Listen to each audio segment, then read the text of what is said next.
Het is vreselijk. Toen wij ervan hoorden wat er gebeurd was bij de familie thuis, toen waren we erg geschrokken. En, het is eigenlijk doodzonde dat zoiets nodig is. Fractievoorzitter van de PVV Jelle Hiemstra is op 4 september toch 2 onbekende mannen met maskers mishandelen. Wat jongens aanbellen en tot Hiemstra iepen die, kwamen de mannen erin en sloegen hem en zijn vrouw. Daarna naaiden ze uit. Volgens Hiemstra had het geweld een politiek motief. De provincie had daarom besloten de 4 fractieleden van de PVV een oorplakte aan in de Steerterzeel. Het is verder van een publieke tribune, maar het is ook een plek die wij beter in het zicht kunnen houden. Dus beter beveiligen kunnen? Ja, klopt.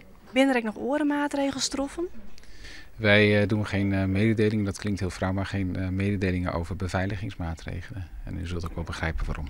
Hoe 2 mannen wordt er vergaderen in het nieuwe provinciehuis. Hier krijgen ze een veilig plak. We hebben sowieso kritisch gekeken bij de indeling al helemaal aan het begin, maar daar kijken we nu nog eens even extra kritisch naar. Dat ze net te dicht bij het publiek komen, ook in het nieuwe provinciehuis? Dat zou kunnen, maar we kijken vooral naar wat voor plekken wij het beste kunnen beveiligen. Dus, en daar zetten we dan waarschijnlijk die fractie ook neer. Jelle Hiemstra kon net reageren op de verhuizing van zijn fractie.